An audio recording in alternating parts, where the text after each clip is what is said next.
afternoon, everyone. Welcome to Radio Basics Live, Season 3, Episode 43, Walt from Coastal Waves and Wires Rebroadcast. Please join me for a very special rebroadcast from one of my favorite ham radio YouTubers, Walt from Coastal Waves and Wires. So without any further ado, let's roll that clip in its entirety. Good evening, everyone. Welcome to Ham Radio Basics Live, Season 2, Episode 17, very special guest, Walt from Coastal Waves and Wires. Walt, welcome very much. How are you this evening? I'm great. Thank you so much. This is great. Thanks for inviting me. It's good to be here. Well, I got to say this. People talk about being a fanboy of this and that. I have been a fan of your channel since day one, and I think the thing that drew me to your channel was you're like me. I like to keep things simple, and and just lay it out there. And you've always been like that, and that was a magnetic pull for me to your channel. I mean, it was just, and you call it like it is. It's just, yeah, I could probably talk for an hour and give you accolades for an hour over that. But no, you're making me blush. Thank you. I appreciate it. I tell people this before. I work in. We talked before we started here. I work in shipbuilding, and I've always been what we call a field engineer. I work in design and engineering, but I've been the guy that goes from the theoretical, math and science and physics thinkers, and I go out to the layman in the field that are banging metal and cutting steel or whatever, and I kind of do the in between these two guys to show them how we're going to get something built, a ship or whatever. And I think I try to carry that over into my channel. I was like, look, I'll be honest with you. I'm a structural engineer, not a RF engineer. I'm learning this too, but I try to, as I learn something and I want to portray it or put it into a video or whatever. I'm not saying that people are not smart. People are intelligent, very intelligent, but I'm trying to put it out there in a way that, like I do at work. Okay, listen, guys, let's don't worry about all the math and all the science or whatever. You need to cut that there, weld that there, do that there, and make the ship float. So that's kind of what I bring to it's just who I am, as a person and my job, and it's just carried over into my YouTube channel and my ham radio hobby. And that's fantastic. And what I like to do is I like to start out. I'll tell you how I got started in ham radio, and then I'd like to find out the same for you. I moved to Florida in 2011, and by 2014, I was trying to think, getting married and getting acclimated to Florida is a whole different ballgame because I lived in Ohio for 30 years, and it's just. This is not Ohio, okay? And one of the things that I needed to be, and I was keenly aware of, was communications in case of a hurricane, because unfortunately, that's a fact of life in the state of Florida. You need to prepare for that. And somebody said, the only real way that you'll be able to communicate during a hurricane is going to be by ham radio, okay? And that's how I got started in it. And I was one of those who within probably 9 months, I went from technician to amateur extra. Boom. And it was in 2014, and I'm here. And then all of a sudden, work just hit again. Well, I had some things happen. My mom had moved down with us, and she ended up passing away. And then, grandkids happened, and back and forth to Ohio and everything. But the last couple of years, I've gotten settled down to where I can devote time to it, and that's one of the things. That's why I started my channel. I started my channel because I want to make it.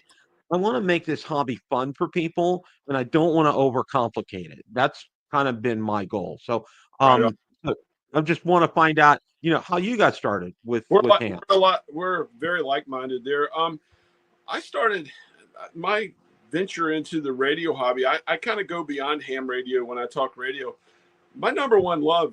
I love ham radio. Don't get me wrong. I love all radio. I really started as a medium wave DXer when I was like 9 years old. We lived, and part of the whole thing of Coastal Waves and Wires, my front yard was a beach when I was a kid. It was a road and then the beach. And I would lay in bed at night and listen to my tiny AM radio and just would pull in signals from all over the place. And I'd lay there in bed imagining this is in Virginia. And I would imagine that I was, I'd hear a station in, back then, we're talking the late 60s, early 70s, AM radio was amazing. I Mexico City or whatever, you hear this on AM radio, and I'd be like, oh, this is so cool. That kind of went into, one day I found and got an old shortwave radio, and it was amazing. Well, like I said, I lived right on the water.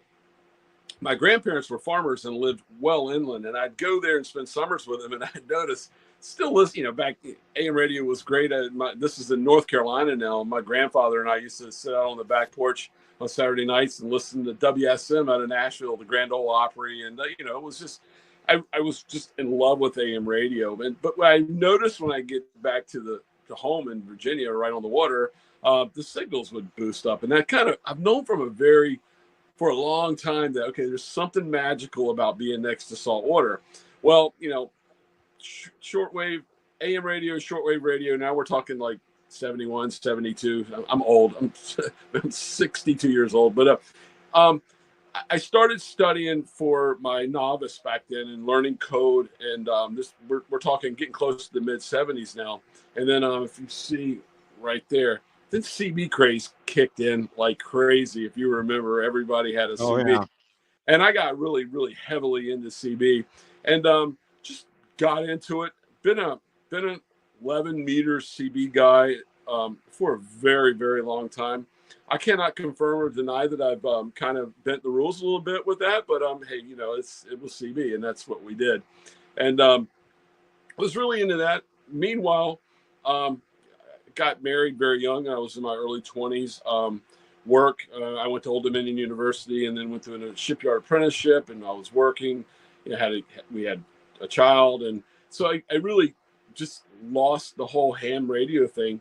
But I always, my wife, even to this day, we've got to have a radio, and she's kind of got into it. I've been married for almost 40 years, and I remember when events would happen. My son was very young, 3 or 4 years old, when Princess Diana had what happened to her in Paris. And I said, we were watching it on the news. I said, let's go tune in. And we tuned into the BBC. Like, I always had a really nice shortwave receiver. And we heard it when the BBC announced that, Princess Diana had passed. And then we go down. So we ran downstairs to cut the TV on. This is the middle of the night. And CNN and Fox, I don't even know if Fox was around there. All the news channels were saying, she's been in an accident. And my wife was, wow, you realize that through shortwave radio, we know what's going on before the news media even does. I said, well, trust me, they got somebody listening to a radio. And it took like an hour before it's happened. So, my wife at that point was hooked to a love shortwave radio. Well, time goes on, and I've always said I'm going to go back and get my ham license.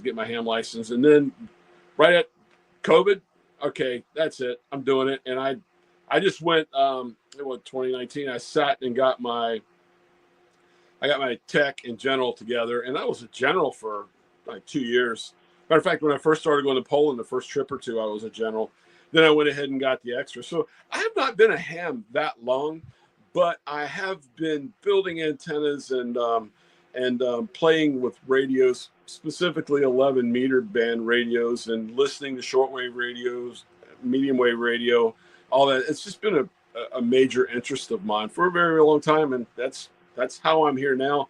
I've always loved YouTube as well. When I first got into YouTube, it started because I used to get on, and I know you're there too. We're all of us with social media. There's a lot of groups I'd be on Facebook, and I was on my way to Kauai, Hawaii, and at this point I was a general, and I was like, I was going to build an antenna. I was going to be staying right at Hawaii. All the hotels are basically at the beach. I was going to be working on a base there, and I put out this thing on. It's like, hey guys, I'm going to Hawaii. And my sketches. I sketched up this little vertical antenna, and I posted it on a site on a Facebook site, and said, I'm going to build this vertical. I'm just taking my Xiegu 5105, the little 5-watt thing or whatever. And I just got bombarded with, you're an idiot. You don't know what you're doing. You're not going to all the way. Kauai's the last island out. You're not going to make any contacts out there. You're you're all wrong anyway. You should be building a dipole, not a vertical. And I know vertical antennas, even at this point, with, by salt water or whatever. And they're just bombarding me. I said, you know what? I'm going to make a video of this. I'm going to video it, start a channel, and I put it up and I had success. And then from that point, it snowballed. I was like, I like this, and I just kept making videos, and here I am. In my wildest dream, I'm getting ready to come up. I'm coming up on 20,000 subscribers. In my wildest dream, I never would have thought that ham radio would be that I would be. And there's guys, way bigger than me. You look at Jason and Josh and all these guys, Mike Cade, MRD, or whatever.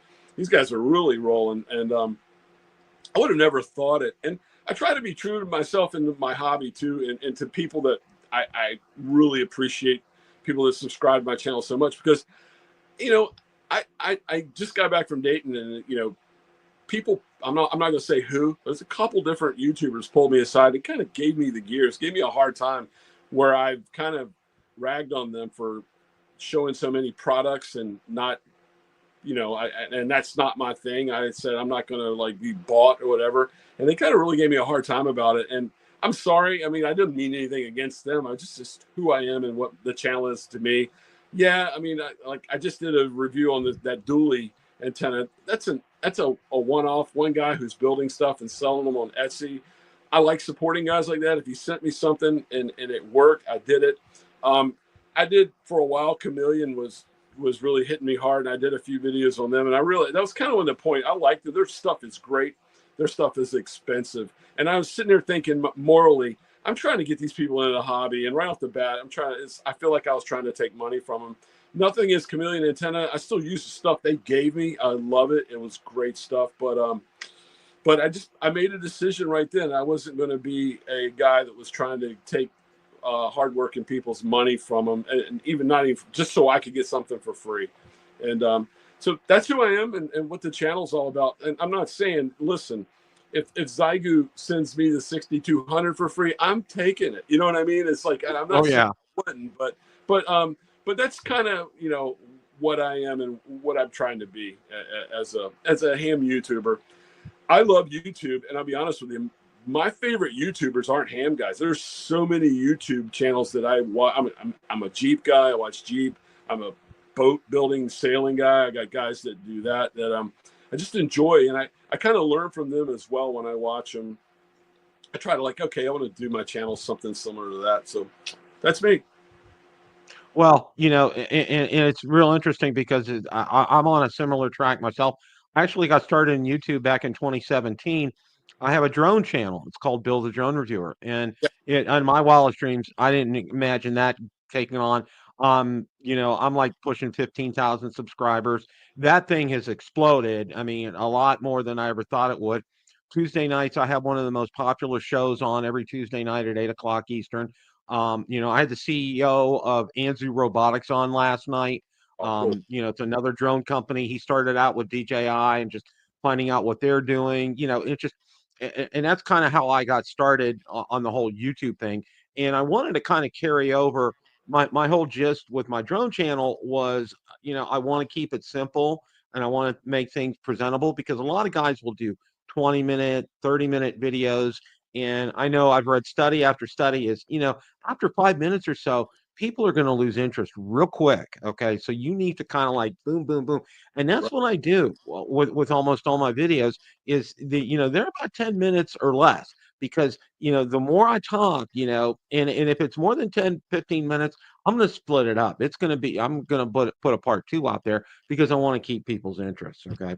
Well, it's real interesting because you mentioned Dayton. We went to Dayton, and it was so funny. We stayed on the west side of Columbus. My kids live in Columbus, Ohio, so it was kind of a dual purpose trip for us. Our grandkids are there as well too. So we stayed on the west side of Columbus because I know that area like the back of my hand. My 2 older children went to Cedarville University, which is a stone's throw away from Xenia. So I took my wife past there. We went there. We got there. It was pouring down. Probably Friday. It was pouring down rain. I mean, it was horrible going there. Okay, we get there, park at the high school, take the bus over, and then we're there for probably a good 4 or 5 hours.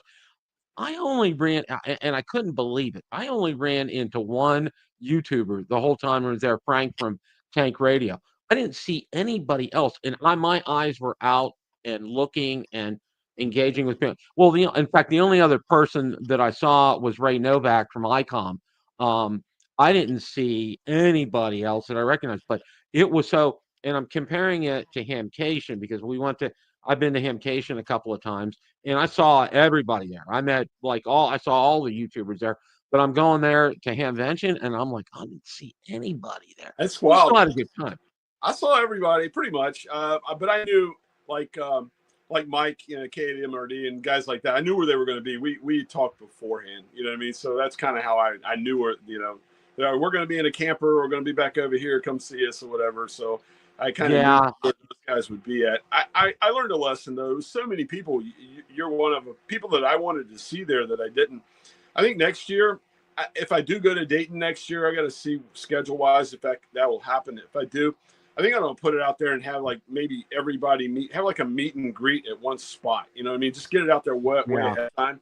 Because I feel terrible. Not that I don't think I'm like Mr. YouTube star or anything, but it really it bothers me when so many people goes, oh, I went all the way there just to hope to say I could meet you all, and I didn't get to see you, whatever. And I'm a softie. I feel like a jerk. You know what I mean? I'm like, oh, I'm so sorry, man. I wish I would have seen.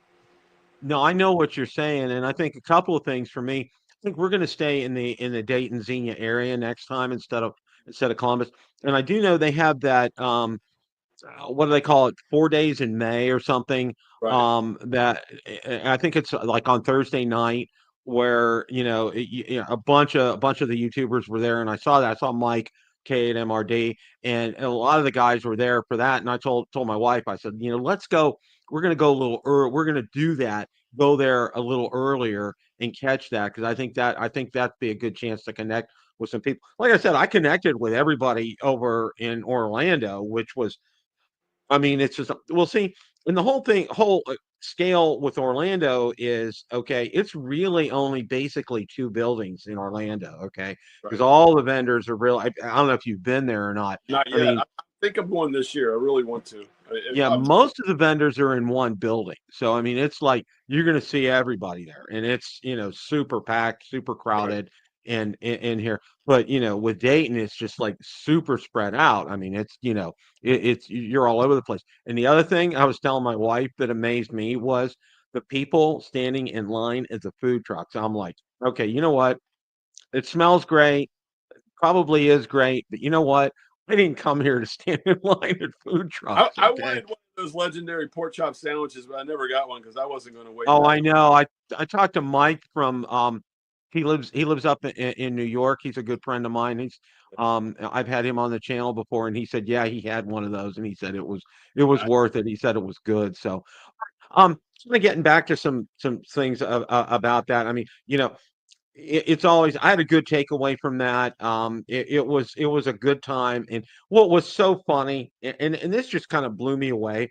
You know, I had known that ICOM was going to be doing some kind of presentation or whatever there, and I went over and I knew Ray was busy talking to other people. I shook his hand. I've met him before. He knows me. I've had him on the channel. And and it just so happened he was standing over the display case where this X60 was. So I totally on purpose accidentally got it, but then I go back and I'm looking at the film. I go to my wife, oh my gosh, I got all that. It just like it kind of surprised me. But and I put a video out about it, and what kind of got me was, it's like a lot of people are saying, well, they're super secretive about it. They're not, and you know what? I'm taking it from the standpoint, Recon did something unique. Okay, they, as far as a marketing aspect, all right, it's gotten people talking. I mean, good, bad, or indifferent, but it's really garnered a lot of interest and gotten people talking about things. Well, what's this going to be? What, is it going to be like an SDR, like a flex radio, or is it, just a whole? It started a nice chain of things out there, which I thought was pretty good. Yeah. So, I went but over and checked it out. I mean, if people that know me know that I'm not an ICOM or a Yaesu guy, but I had a Yaesu 851 and I didn't like the menu system and all that. I sold it or whatever. I'm a cheap radio guy. I just like cheap, inexpensive radios because more is better for me, I guess. well, I couldn't agree with you more because I ended up Radioddity gave me a content creators discount, Yeah. and I got a 6200, and so far so good. I've been pretty impressed with it. I haven't had a chance to. We're dog sitting my beautiful stepdaughter's Shih Tzu, which is a puppy, and it's like Right. a full-time job. But I haven't got a chance to hook it up to a vertical, and that's what I'm going to try to do this weekend. But so far, so good out of the box. I'm pretty impressed with it.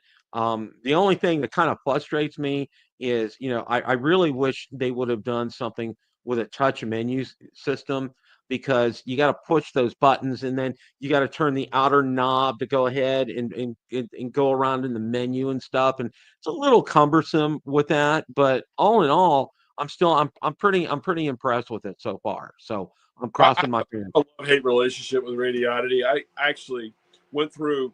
I took one night. I was bored. I went through comment after comment in my videos, and I cut and paste over 100 comments from my videos where people said, "Well, I bought a G90 because of you." Well, I put them all together, and I put all this together, and I emailed, and I've contacted Radioddity, try to get in their program with them. I emailed them this or whatever. It's like, this is just the people that commented. Over 100 G90s were sold because of me. Hey, could you guys like maybe give me something to review or whatever? I've done that more than once. I've never gotten a reply from them. I don't know if someone Wow. doesn't like me, if I've ticked them off or whatever. But so I mean, I have nothing against Radioddity. My God, I've purchased a G90 from them, a 5105 from them. I purchased my XPA 125B amp from them. I purchased a X6100 from them. I've since sold that. Zygu speaker. I mean, I have just dumped some money into them because I really do love the Zygu brand. I don't know if they love me. So I'm kind of like, I see all these people getting all these radios. I'm like, what did I do? I mean, I did nothing but sell radios for you. And I don't, like I said earlier, I'm not trying to be a salesman, but I always tell people the G90 is the radio for like $400. It's a shack in a box. It's everything you could imagine. It's just enough power with 20 watts. I mean, it's my dream radio. And if someone makes a radio that'll compete with that, that's a better radio than that, I'm just like, I'm switching teams because this team hadn't been as good to me as I had been to them. I know that sounds like sour grapes, but when I see people like my friend Mike, he gets the G106 in the mail, and then he throws it out in the lawn and jokes on it like it's dog manure or whatever. And here I am begging them for one to review. You know what I mean? It's like, come on, guys, this is crazy. So that's my that's my kind of aggravation with Radioddity. I mean, I'm sure there's some good, but maybe I'm just not as popular as I think I am, and I'm being a little bit egotistical, thinking they should do something for me. But I did show them the evidence, and I would have thought that they would. Yeah, that's tremendous. I mean, eventually, I got to think that they'll do something for you. Well, see, I have the same thing with drones, okay? Because I've been a great purveyor of DJI drones. I thousands of dollars worth of DJI drones. And what happened was, and I kind of did the same thing with them. And this is back in 2018. I ended up getting a pass for my wife and I to the premiere of the Mavic 2, and it was over in Brooklyn, over in New York City. And it was the last time they did an in-person event, because every time they release a new product now, it's all done online. They don't do it anymore in person. So we got a chance to go to that, which I thought was pretty cool of them. I mean, and then I find out, I was getting myself acclimated to the world of ham radio as well too, and I find out, well, no, they don't, and I'm thinking like the Joshes and the Jasons. Oh, they give them radio. No, they let them borrow a radio, and then they get it, but then they have to send it back, kind of a thing. Which I thought, it's like with drones, they give you the drone and they want you to do reviews on it, okay, and Right. you get it out there, and they let you end up keeping the drone. But and I'm finding out with like Jason, Josh, others, they'll send them a product, but they got to send the product back. So that Right. was kind of it's kind of like getting used to that, which I thought was a little bit different. But one of the things that I've always been interested in with from day one, okay, is QRP. I mean, it just really has. It's really kind of like it's one of those things. Like call it a challenge, if you Right. will. Okay, it's like I think it's really cool. For example, okay, the first contact I made on my 705, and it's with 5 watts. Okay, wasn't even trying. I think it was on 20 meters. Okay, guy in Arizona, loud and clear. It's like, and I'm on 5 watts. Okay, I'm like, Yeah, okay, this is just too cool. feeling Okay, it. when It is. that hit. I love. I'm 20 watt Wally right now, but you know what I mean. I love QRP. I always have, and it's I just love low power to me, and it is not QRP. And people will go, I'll say when I say I'm 20 watts, are you QRP? It's not. To me, that's why I like that power, because I can break the pileups or whatever with it. But I'm with you. I like making those QRP contacts is just amazing. I got almost 2 years ago now. I got the True USDX, and when you get that thing, I don't know if if you had one or if you've experimented with that radio. You have to calibrate the frequency on it. I guess it's like 8.1 or whatever. You get it and you calibrate it, and set it all up. Well, I was going to go do a video on it. I just got it. I got it in the mail like on Friday. I was like, I'm going out tomorrow with it. Saturday, I'm going to take it out and, use it for the first time. And I wake up, I'm an early morning guy. I woke up at like 3 or 4 in the morning, went back in my shack, in my house, and I plugged in my regular, it's probably the G90. I had it and I was tuning around, and I heard who now I've become friends with him, a friend of mine in Brisbane, VK4KA. And he was talking to somebody in the States, and this is like 4 in the morning. It was springtime. I said, okay. So I looked at the frequency. So I took the antenna off and put it on my True SDX and started calibrating the frequency, knowing that, okay, back to the G90. Okay, perfect. Back to the thing. Okay, I got it dialed in right. So he finishes that QSO and he says QRZ. I'm sitting there at home with this little True SDX in my hand, 5-watt little radio. I've got it plugged in a battery. So I go Kilo 4, Oscar Golf Oscar. And the next thing I hear is Kilo 4, Oscar Golf Oscar. Hey, KA, good to meet you, mate. How you doing? And I'm thinking, I got this little True SDX in my hand, 4 in the morning, sitting in my bedroom Wow. in my house. And I just made a 5-watt. And he goes, you're 5'7", mate. You're 5'7". And I was like, holy cow. Now, since then, I've made a lot of contacts with him. And in his defense, he has an incredible Moxon antenna, and he could probably hear, the fan that's running in this room right now from Australia. I mean, he was doing, but just that thrill of knowing that I got through with that little thing with 5 watts was, man, how exciting is that? So I hear you when you say QRP. You're preaching to the choir, brother. Yeah, and well, okay, for me, where I live, it's kind of problematic for me because I live in an HOA, okay? And I'm friends with Bob, HOA Ham, okay? And he's another Tampa resident. He lives right across the bay from me. And he's done just some incredibly unique things to be able to do that because I literally it's like the military around here. I mean, no, I mean I'm lucky, when I go, I set my vertical up, I do it. I have a Chameleon MPass 2.0 and I set it up in the backyard because nobody can see me from the backyard because we have trees in the back and from the front, and nobody can see with the sky and everything. And that's how I'm good. But recently they allowed us to install 20-foot flagpoles. So what I'm going to do is I got to get it approved by the HOA, but I'm going to install a 20-foot flagpole and then run it up to the house and then drill a hole in the wall. That's like my wife hears that go la la la. But no, I'm gonna do that. And I told her, I said, DirecTV does it all the time, so there's no problem with that.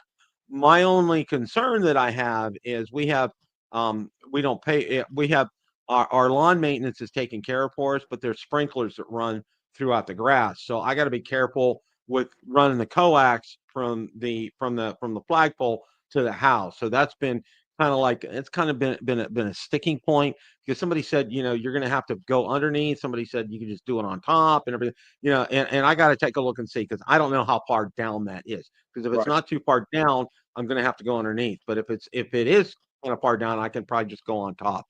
So that's my whole thing because I'm all set up. I'm ready to go. Behind me is my work setup, my workstation, but it's also going to serve as my ham shack back there as well too. So that's kind of where I'm at. I'm in a somewhat similar situation. I'm in a historic district, and you're not supposed to have ham radio antennas around me. But fortunately, my condo is on the top floor of an old building that was built in the 1800s, and my back room, the window out is to the fire escape, and it's kind of hidden away from everybody. So I put an old vertical, the old, you've seen them, the Taurus Harvest, or the, you know, the Eurosigmacom HF-360, the no radial, whatever. But what I did was I ran a ground wire from the, it's a metal roof out there, flat, from the, you know, the ground side, and just like screwed it into the roof. And I made, like I said, I made that 5-watt, you know, QSO to Australia. I make them all the time in the morning on that compromise antenna.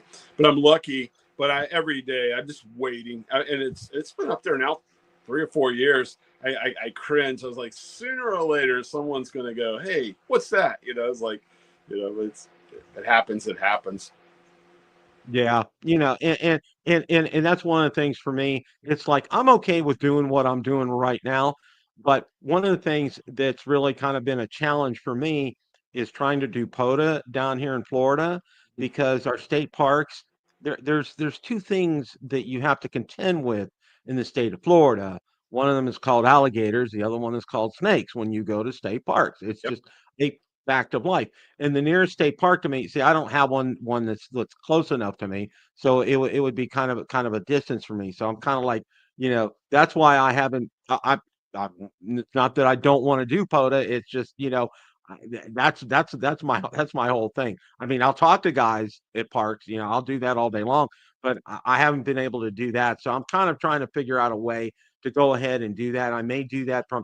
I got back in December. I got a Toyota Tundra, and I'm looking at some options to do HF out of my Tundra, and that's one of the things I'm considering is I can drive to a park and do it from inside the truck. So, Well, so that's that's where I'm at right now. If you've seen over the last few months, my Jeep is basically my ham shack. You know, and it's a mess. I don't have anything like really permanently installed there, but I'm starting. You know, and I think I'm going to add that to the channel. Some people might not like that, but I'm kind of incorporating a little bit more Jeep stuff into it because I just love Jeeps, and I really the idea, and I have this thing that I really want to make this Jeep, with, and like right now I have the drive-on flagpole holder that I can put my DX Commander in or my Spider Beam in. Now I have the permanent 3/8 fitting in the back where I can, like I just drove from Virginia up here to Rhode Island with played around with different antennas. I got to find a way to kind of semi-permanently mount the radio on the inside, but I'm probably going to be here for a while, maybe even through the winter up here in Rhode Island, and I know it gets cold, and the opposite problem that you have. So I'm probably do POTA sitting in the Jeep. Like I like to go build an antenna outside, and it's funny. I plan videos, I have ideas, and I make the thumbnails ahead of time. I just did, like an hour before this, I just made a thumbnail, and I just called it my ham radio shack is a Jeep. You know what I mean? And that's like, that's an idea. I don't know if I'll do the video, but it's just an idea. But a Tundra, you got, once again, it's a great vehicle to do that. And oh yeah. Well, like you, okay, I'm a Tundra enthusiast. I actually started a Tundra channel called Tundra Nation oh, Basics, cool. and it's really I'm pretty close to I'm almost 800 900 subscribers, and it's really picking up steam. And what's really picked up steam lately is they've had a massive recall on the engines for Tundras. Right. I don't know if you heard about that, but one of the plants where they were building the engines, metal shavings would get inside the block, and eventually what happens is it seizes, and it's a complete failure, and they've had to rebuild engines. And it's like, well, and what I did was the first oil change, I said, get me the filter, okay?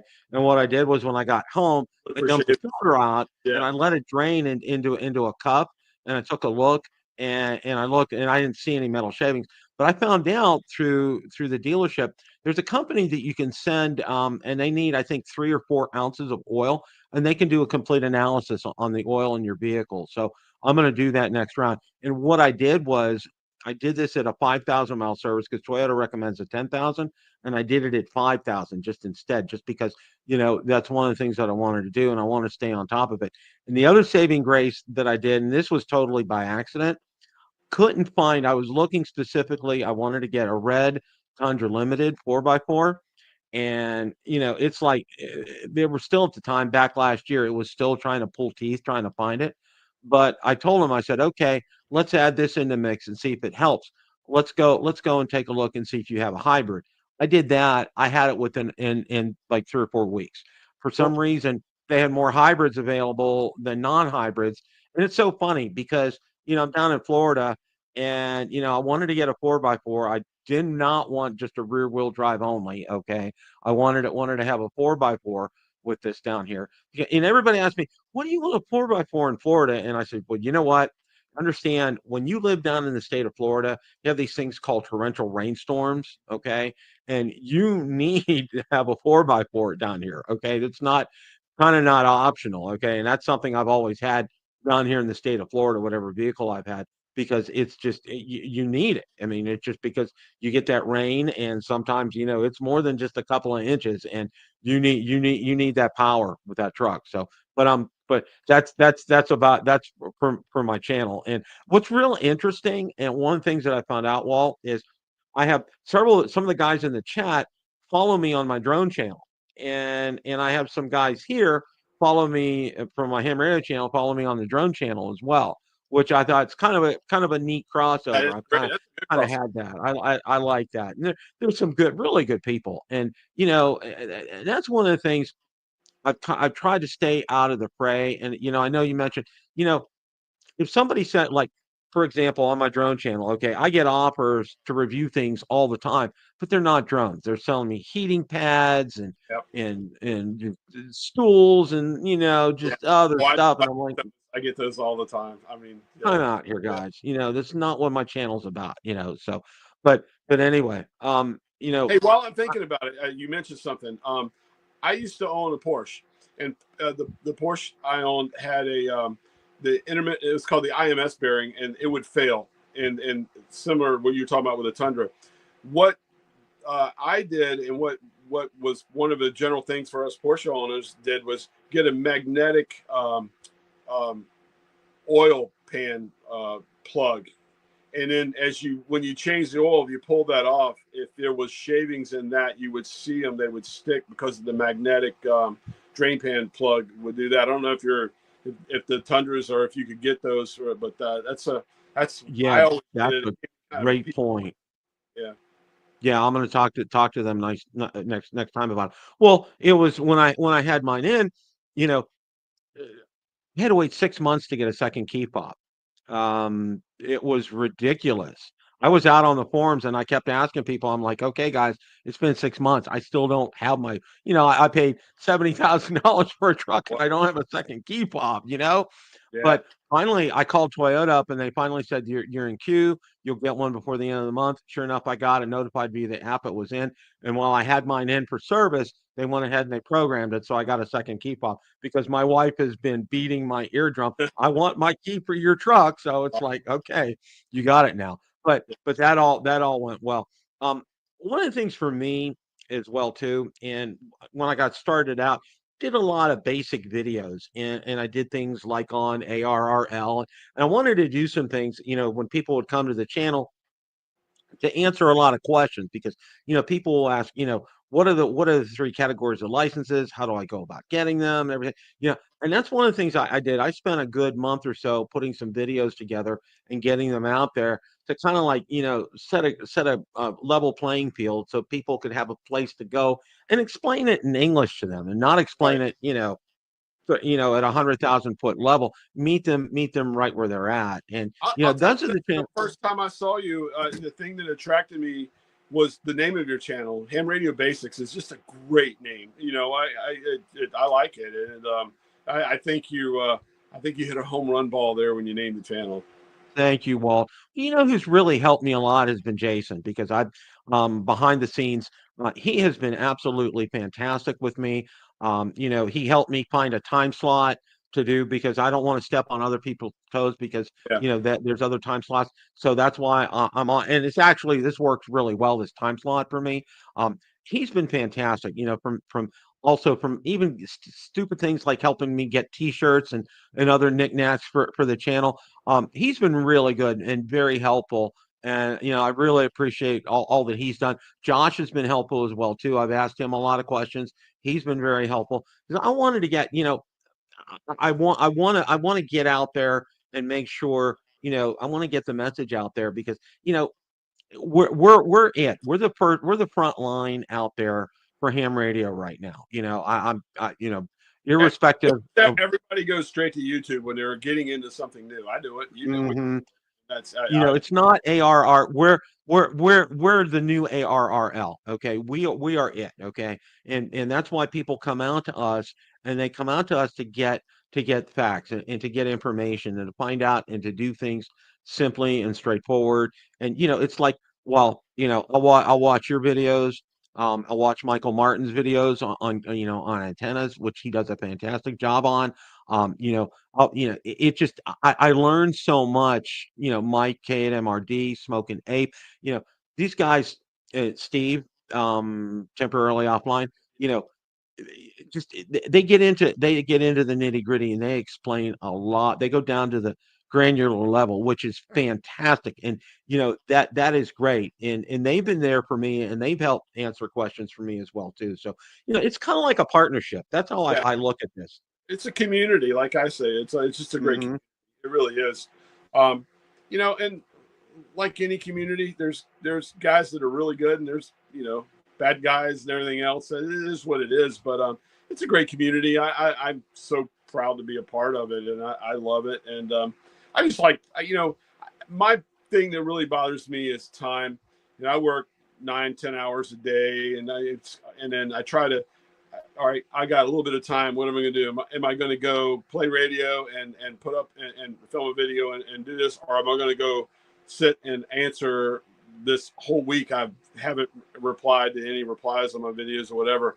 And going and making a video and playing ham radio always wins. And I kind of feel bad sometimes that I miss comments. I miss emails. I'm just horrible about it. And it's only because I think when I retire and I don't have to put in, 45, 50, 60 hours a week on a job that isn't ham radio, I can stay on top of that. I don't know if that's hurting me or what. And if people, I try to convey that in my videos. Guys, if I missed you, don't take it personal. It's just like, I'm busy. You know what I mean? That's the Oh problem. yeah.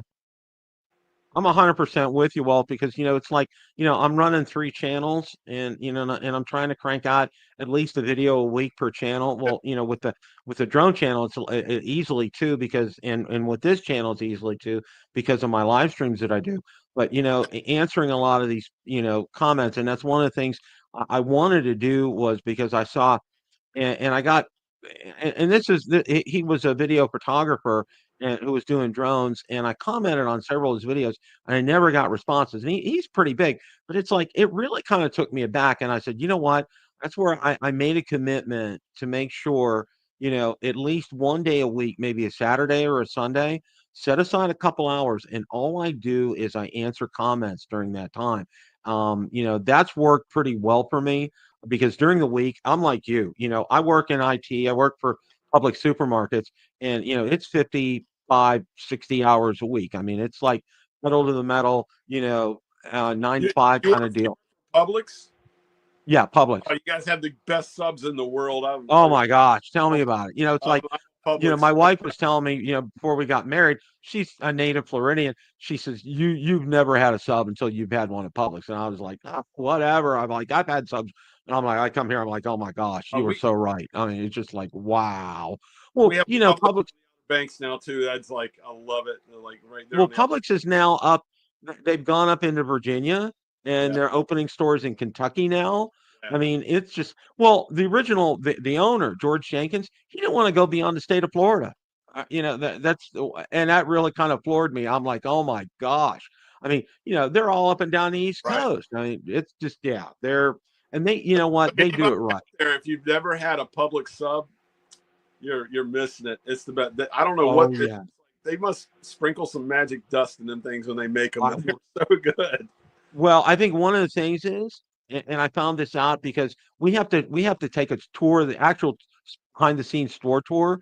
And one of the things that they do is their buns are made in the bakery, okay? Yeah. And they know Yeah, and they're fresh every single day. I mean, there's no stale buns that come their way Right. that day. Everything is constantly fresh, and I think that's the thing that kind of And they sets use them fish apart. too, like boar's head and all that. They use the higher end of the meats. Oh yeah, the higher end meats. Yeah, I mean, it's just like wow. Well, yeah, it's kind of.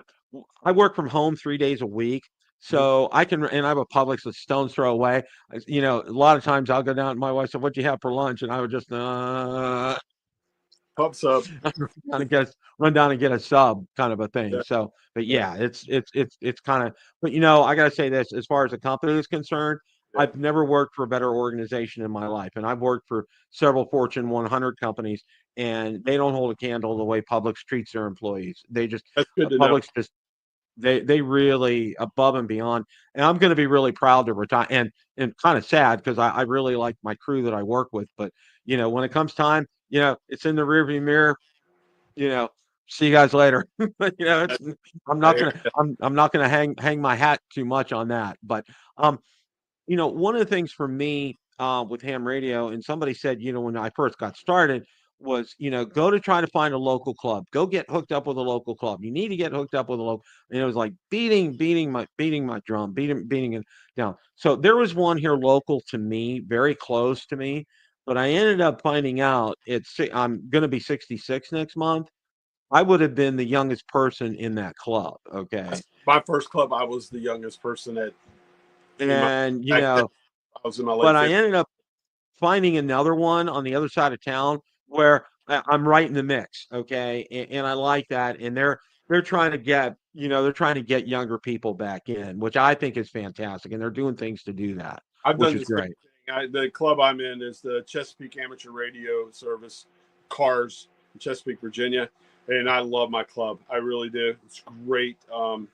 It's a great club, and I'm sad that I'm not going to be there for field day this weekend with them. I mean, they have an amazing club, and yeah, you know what, I got by. I started without a club, and then I joined a club that was, like you said, I was the baby, I was the youngster, and all they wanted to do was just get together on Saturday mornings, all go together, have breakfast, and talk about their ailments, and that's just like, that's not what I wanted in a ham radio club, so.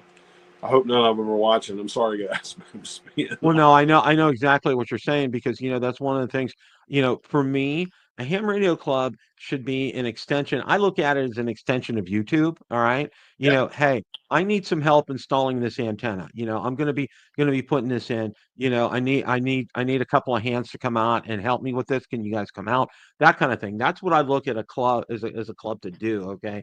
And then maybe have some meetings every now and then, have some guest speakers, which is all right, but these breakfasts and things like that, okay, it's all well and good. But, the whole main thrust behind something like this is, hey, I'm going to need some help. I need to do this. I got questions. Can you help me? Can you come Right. out? Can you take a look at this? Just give me, just give me an eyeball. Let me know what's going on. So, but I'm in yeah, I agree with you. clubs, one like that, the Chesapeake Amateur Radio Club.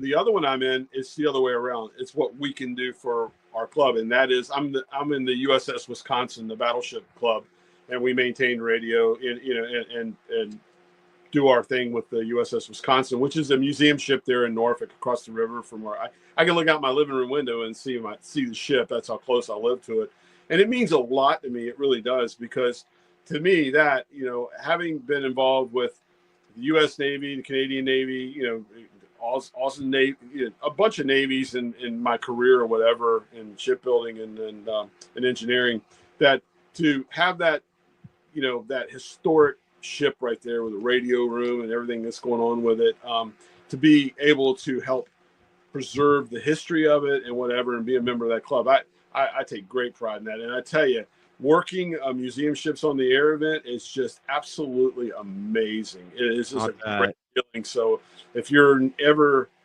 anybody out there, you ever got an opportunity, you look around you and there's like a museum ship near you and you could be a part of that. It's awesome. It really is. It's an amazing thing. We'll see, and that's a part of our history too, and for me, I would jump at a chance like that because of my dad being in World War II in the Navy, and just the lineage there. I just think something like that's fantastic. Well, one of the questions that I ask everybody when I have them on for guests, and I wanted to run this by you as well too. and there's no right or wrong answer to this, but you know, are as far as ham radio is concerned, do you think we are pulling in enough new people right now? Are we getting the message out there to get some new blood as far as ham radio is concerned? I have mixed feelings on this. I'll tell you. I think so, um, and I want to. I'm going to go down a little road here. What bothers me is the newer, younger bloods.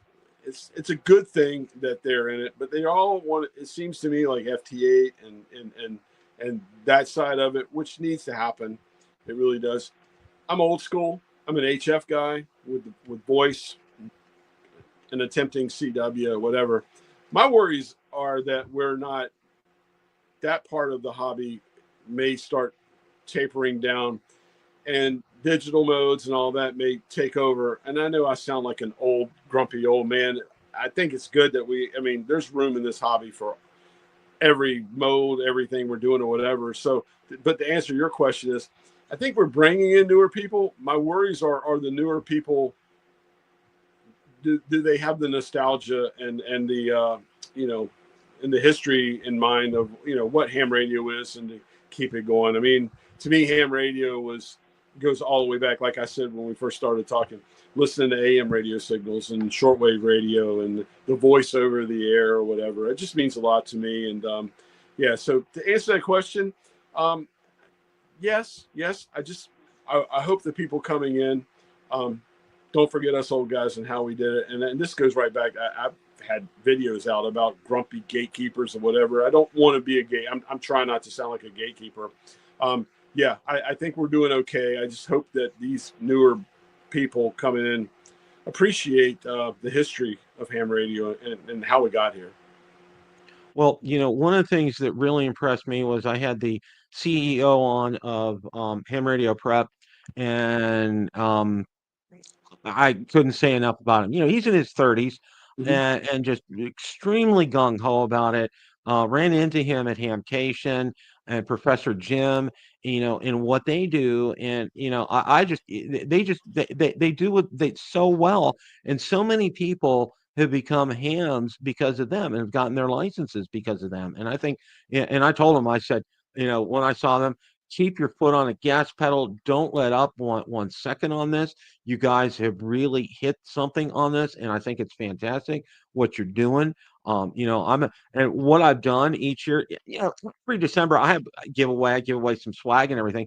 But one of the things that I always like to give away are a couple, I'll call them scholarships for lack of a better term.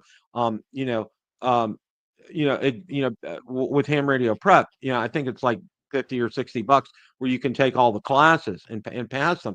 I'll give away at least 2 or 3 of those because I think that's money that's well spent.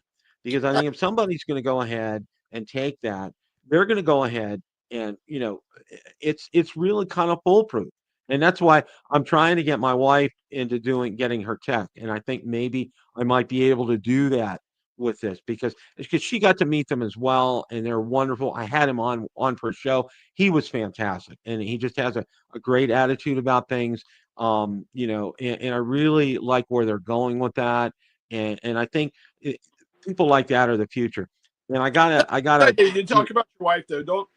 I don't know if I recently, a couple weeks ago, my wife and I were camping. I don't know if you saw the video, and my wife operated with me as a control operator. And I asked her, people go, "There's a tech coming. There's a tech coming." And my wife said, "I really want to do this some more, but I want to do it the way we just did it. I don't care about getting my license. I like being Mrs. K4OGO, and with you controlling everything, and just let me like talk to people." And there's nothing wrong with that. I mean, guys, if you can get your wife, I can't believe I got my wife to that level, and she really wants to do it some more. That's my advice and recommendation. Get them out there and let them get excited about talking to people and having fun with That's it. a good point.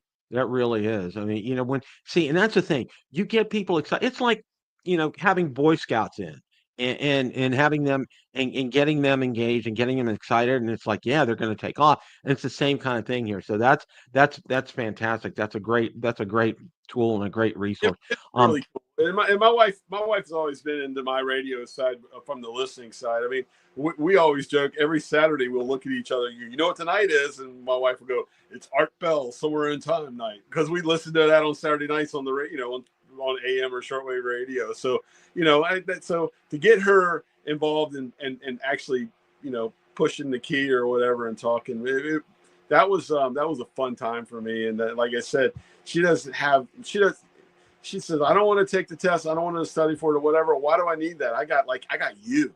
I'm like, okay, you got me. Like, well, what's real interesting, and I kind of want to wrap things up here. I was a lot like you when I was growing up, 15 and 16 years old. I never forget. I think it was for my 15th birthday. My parents got me a 9-band realistic AM/FM shortwave radio. Okay, and I went out. I'm from Pittsburgh. I went out on a back porch stoop, and I had that antenna all the way up in the air, and I was pulling in stations all over the world. And I was mesmerized. I would stay out there until the batteries would die. I mean, it was just, that's awesome. I was just so enthralled with it. And that's how, I got, started in the first place. The other thing I want to mention is this, and I kind of think you're right, with the FT8 kind of a thing. I'm not, here I am, I'm in IT, digital modes. I'm open to everything. Okay. And I think you kind of get my gist where I'm coming from as far as, QRP is kind of my thing. It's like what I really enjoy doing. But you know what? I'm open to everything. But I think you're right. I think we need to accept everybody, and we need to make this open up our arms wide to get people in here. And and I'm kind of like you. I like voice. I like HF. I like making that QSO. I like hearing on the other end. That's just who I am. I mean, that's just and always who I'm going to be. So, do you have any words of wisdom, any closing thoughts, Walt, before we wrap things up here? No, just I think I do. It's something I really want to convey to everybody. Stop overthinking. I did a video on this a couple months ago. The one thing I think that hurts ham radio is the people that think that every antenna has to be perfect. You have to calculate your loss in your coax. You got to know how you're radiating, what's going on or whatever. Just put a wire in the air, hit the SWR button, get it down, get on the air and play. You got the rest of your life to perfect an antenna. Don't listen to what I call them the drive-by engineers that tell you you're losing this, you got lost there, you'll never get out, whatever. I think that anybody that's new to ham radio, take the two of us, everybody, a grain of salt. Go have fun. Don't listen to it. You pick and listen to the guys that are telling you to just go have fun. But don't worry when someone's saying, "Oh, you're doing it wrong," or "That won't work," and then that's kind of how my channel started when someone told me that won't work. Prove them wrong. And you know what? You don't have to be a rocket scientist. There's nothing wrong with just being the guy that pushes the mic, that memorized the answers to the question, got a radio, pushes the mic, and talks. That's what we're doing. We're pushing mics and talking to each other and making contacts. You don't have to be an expert in antennas. You don't have to build anything. You don't have to build balance. You can go out and buy everything, snap it together. If you're pressing the mic and you're making contacts, you're enjoying ham radio. And that's really what it's all about. You just really kind of hit the nail on the head, Walt. It's like, I think I've heard it referred to as analysis paralysis kind of a thing. You overanalyze stuff and you think too much, and it's just like, and what I say on my drone channel, get out there and fly. Okay. And here's the other thing, get out there, key that mic up and make some contacts. Okay. Right. Get your antenna set up and just do it, because, I see, and one of the things before we wrap things up here, I see a lot of people, oh, the solar cycles are blah, blah, blah, and it's like, oh, it's horrible, it's horrible. I said, well, you know what? Okay, get out there and try it anyway, because you know what? Where you live, it may not be affecting you. All right. So get out there, and don't just be stuck on 10 meters or 20 meters.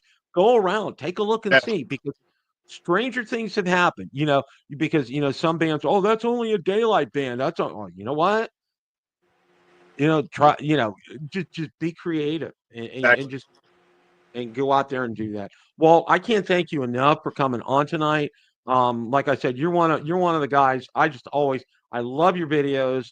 just keep doing what you're doing. Keep being you, okay? Because Thank you. you is just absolutely fantastic. And we'll get you on in a few more months.